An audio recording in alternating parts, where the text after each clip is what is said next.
გუნდისგან გამიჯნული ნაციონალური მოძრაობა საკრებულოში უმრავლესობას კარგავს. კოკი იონათამიშვილმა პარტია დატოვა ჩაკეტილი პარტიული ორგანიზმი, რომელიც გაუგებარი ინსტინქტებით მოქმედებს. ასე უკვე დამოუკიდებელი დეპუტატი ყოფილ პარტიაზე საუბრობს. განცხადებიდან რამდენიმე საათში ვრცელდება პრეზიდენტის ადმინისტრაციის წერილი, რომლის მიხედვითაც იონათამიშვილი მიხეილ სააკაშვილს ბიზნესში საკუთარი წილის გაყიდვის მიზნით დახმარებას თხოვდა. ამაზრზენი ხარ მიშა ამ ფრაზით პასუხობს დეპუტატი წერილს და დღის ბოლოს კიდევ ერთ განცხადებას აქვეყნებს. ფრაქცია ნაციონალების ყოფილი თავმჯდომარე დამოუკიდებელ დეპუტატად რჩება. შესაბამისად დღეს საკრებულოში უმრავლესობა არც ერთ პოლიტიკურ ძალას არ აქვს.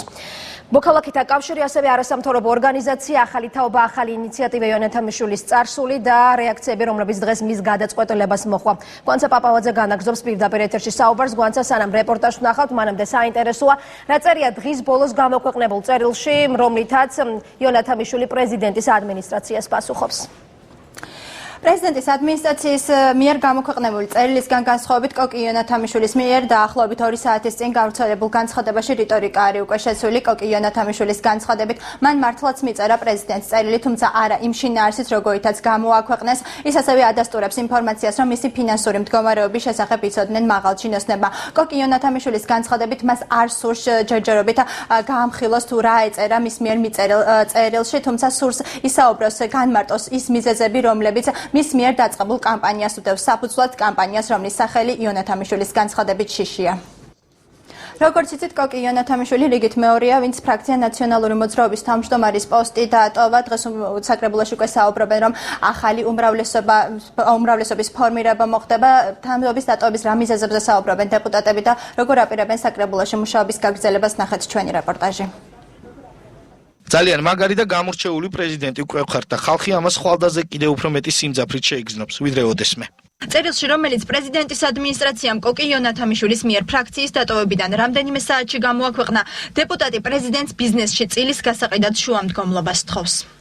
ეს ბიზნესი ცუდი არ არის, მაგრამ დღეს მხოლოდ თქვენი შუამდგომლობის ხარჯზე თუ დაინტერესდება ვინმე. თუ რა თქმა უნდა, ამ თავხედობას შემინდობთ და დამეხმარებით, არც კი ვიცი რა სიტყვები შევარჩიო. ეს ჩემი გადარჩენა იქნება. წერილის გამოქვეყნების შემდეგ პრეზიდენტის ადმინისტრაციამ მხოლოდ ამ კომენტარით შემოიფარგლა. პრეზიდენტი ფიქრობს და ვარაუდობს, რომ პოლიტიკა არ უნდა გახდეს სავაჭრო თემა.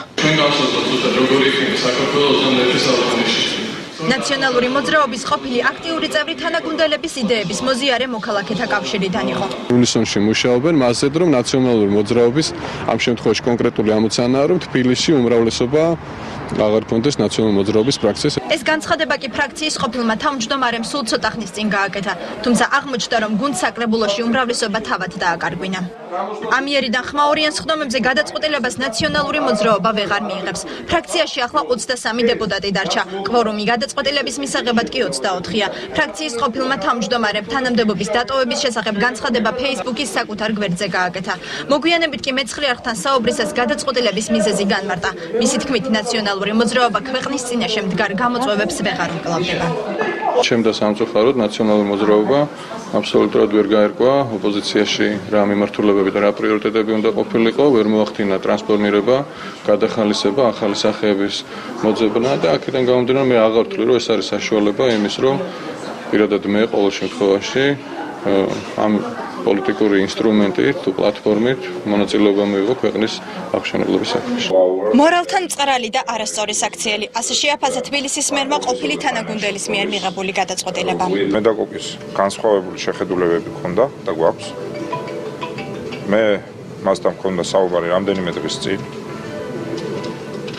ვთვლი, რომ მან მისთვის შეიძლება პერსონალურად სასარგებლო გადაწყვეტილება მიიღო და აქედან მან სარგებელი ნახოს.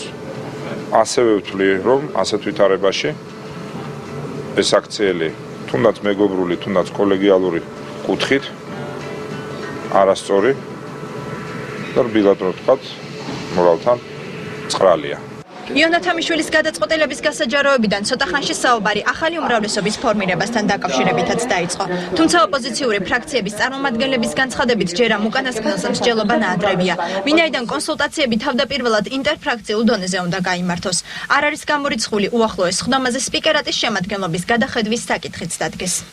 ახალი პოლიტიკური კონიუნქტურა მოითხოვს ახალ რეალობასაც საკრებულოში და რა თქმა უნდა შესაძლებელია უახლოეს სხდომაზე უკვე დაისვას სპიკერატის შემადგენლობის გადახედვის საკითხიც, ვინაიდან ეს არის პირდაპირ დაკავშირებული იმასთან, რომ ის ადამიანები, რომლებიც წლების მანძილზე ატარებდნენ ნაციონალურ მოძრაობის პოლიტიკას და დღემდე ნაციონალურ მოძრაობის ასე ვთქვათ ასეთი ერთგული დამცველნი არიან, ეს ადამიანები სპიკერატიდან უნდა იქნენ გაყვანილი. ამ ფაქტმა ერთი ძალიან მნიშვნელოვანი რამ აჩვენა ყველა საზოგადოებას, რომ აბსოლუტურად ამაო ყოფილა ცდილობა ნაციონალური მოძრაობისა ეს პროცესები, მათი ფრაქციიდან დეპუტატების გასვლის პროცესები წარმოეჩინათ როგორც ვიღაცისგან ზეწოლის შედეგი. გვექნება ჩვენ დიდი კონსულტაციების შედეგად რაღაც საერთო შემაჯამებელი სამომავლო პერსპექტივების საუბარი და იქნა გამომდინარე ჩვენ მივიღებთ უკვე გადაწყვეტილებას თუ რა ფორმით უნდა დაიგეგმოს შემდეგი სხდომები. ფრაქციულ ჯგუფში იქნება კონსულტაციები, მსჯელობა და თუ კი იქნება შესაძლებლობა ახალი უმრავლესობის ფორმირების, ამას საზოგადოება გაიგებს და ჩვენ ჩამოყალიბდებით რამნაბიჯ გადადგავს ქართული ოცნების ფლანგი. იონა თამიშვილის მიერ ფრაქციის დატოვებას საკანონმდებლო ხელისუფლებიდანაც ეხმაურებიან. მიმაჩნია, რომ კონკრეტულად ამ პიროვნებამ ვერ გაუძლო სწორედ აი ფსიქოლოგიურ და პოლიტიკურ კლიმატს, რომელიც აშკარად ატარებს დევნის ხასიათს და თავისი პიროვნული თუ კარიერული კომფორტისათვის მიიღო ის გადაწყვეტილება, რაც მიიღო. ეს ჩემთვის არის აბსოლუტურად ნათელი, რაც შეეხება უშუალოდ ვთქვათ პიროვნულად რაიმე ზეწოლას ან მოლაპარაკებას მასთან ჰქონდა თუ არა ადგილი, ამაზე ვერაფერს ვერ მოგახსენებთ. კარგია იონა თამიშვილმა ეხლა რომ დატოვა ნაციონალურ მოძრაობა, მაგრამ ცუდია რომ ეხლა დატოვა და საერთოდ ცუდია, როდესაც აი ამ ფონზე მიდიხარ, იმიტომ რომ ეს უკვე თავის გადარჩენა და არარეალურად გაცნობიერება პრობლემების და ქვეყნის სამსახური. როდესაც მიხვდა რომ გემი ჩაიძირა, მე როცა გარბი ხარ იმ გემიდან, ეს არ არის მაინც და მაინც ყველაზე უფრო მისასალმებელი საქციელი. არჩევნების შემდეგ ფრაქცია ნაციონალური მოძრაობა 15-მდე დეპუტატმა დატოვა. თავმჯდომარის პოსტი საკუთარი ნებით თებერვალში ნიკო ხაჩირაშვილმაც მიატოვა. ვინ ჩაუდგება სათავეში უმცირესობით დარჩენილ ნაციონალურ მოძრაობას ჯერჯერობით უცნობია.